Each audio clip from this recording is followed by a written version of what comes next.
আসসালামু আলাইকুম।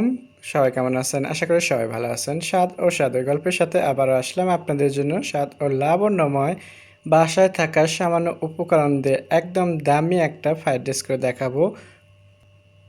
দেখার জন্য সবাই আমার সাথে থাকুন আর ফেসবুক পেজে লাইক করুন। নতুনভাবে দেখাবো আপনাদেরকে একটু ফ্রাইড রাইস করে। তো আমি এখানে চিংড়ি মাছ নিচ্ছি আর চিংড়ি মাছটা মাখানোর জন্য আমি এখানে নিয়ে নিলাম ফিশ সস। সাথে দিয়ে দেবেন একটু সয়া সস, আমি এখানে দিয়ে দিচ্ছি ওয়েস্টার সস। এখন আমি এটাকে একটু মেখে নিচ্ছি। 10 মিনিটের জন্য আমি একটু মেখে রাখলাম এটাকে। ফ্রাইড রাইসের জন্য আমি এখানে নিয়েছি একটু সবজি, তো এখানে ক্যাপসিকাম গ্রিন আর গাজর নিয়েছি, পেঁয়াজ পাতা, পেঁয়াজ নিচ্ছি একটু বড় বড় করে কাটে, দেখতেই পারছেন। সো আমি চলে যাচ্ছি চুলোয়, বাকিটা চুলোয় দেখাবো।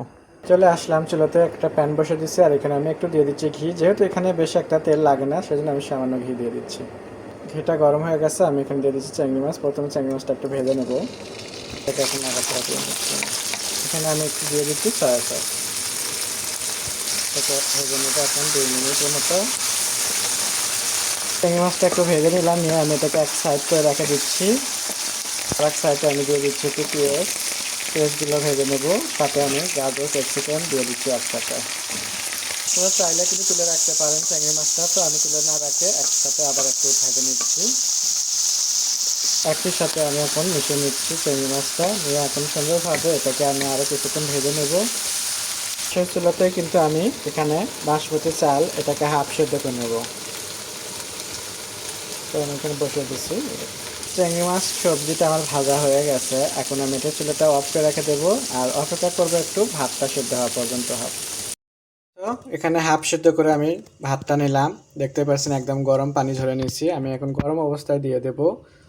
এখানে আমি সবজি চিংড়ি মাছটা আগে থেকে করে রাখছিলাম, এখানে আমি অ্যাড করে দিচ্ছি। আমি ভালোভাবে চিংড়ি মাছের সাথে মিশিয়ে নেবো, দেখবেন যে একদম ঝরঝরা হবে ফ্রাইড রাইসটা। আর এর আগে কিন্তু অন্যভাবে করে দেখাচ্ছিলাম, আজকেরটা একদম সম্পূর্ণ নতুন। আজকে এখানে কিন্তু আমি ফ্রাইড রাইসের যে এক্সট্রা মশলাগুলো থাকে ওটা দিইনি, শুধু আমি সয়া সস ফিশ সস দিয়ে আজকে আপনাদেরকে করে দেখাচ্ছি। চেনার পরে আমি আবারও দিয়ে দিচ্ছি একটু ফিশ সস, দিয়ে দিচ্ছি একটু সয়া সস, দিয়ে দিচ্ছি আমি পেঁয়াজ পাতাগুলো। পেঁয়াজ পাতাগুলো একটু নরম হবে বাট সবুজ থাকবে, তো এই জন্য করে এটা নামানোর আগে দিয়ে দিতে হবে। আমি দিয়ে এখন ভালোভাবে মিশিয়ে নিচ্ছি। আশা করি আপনাদের ভালো লাগবে, কারণ আমি সবসময় আপনাদের জন্য নতুনভাবে নিয়ে আসি।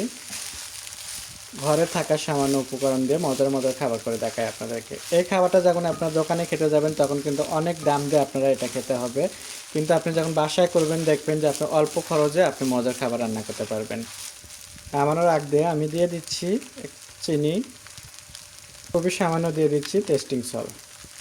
আর আপনারা যদি কেউ ঝাল খেতে চান তাহলে দিয়ে দেবেন কাঁচামরিচ, আমি এখানে একটু দিয়ে দিচ্ছি ব্ল্যাক পেপার, মানে গোলমরিচের পাউডার। আমার এটা একদম ঝাল হবে না, সেই জন্য করে আমি গোলমরিচ পাউডারটা দিলাম। দিয়ে আমি এখন এটাকে ভালোভাবে মিশিয়ে চুলাটা অফ করে দেবো। তো আশা করি আপনাদের ভালো লাগবে। আপনাদের যদি ভালো লেগে থাকে স্বাদ ও স্বাদের গল্পের সাথে থাকবেন, বেশি বেশি শেয়ার ও কমেন্ট করবেন। নতুন নতুন ভিডিও দেখার জন্য সবাই আমাকে সাপোর্ট করবেন। আর আপনাদের কেমন লাগলো কমেন্টের মাধ্যমে জানাবেন। সবাই ভালো থাকবেন, আল্লাহ হাফেজ।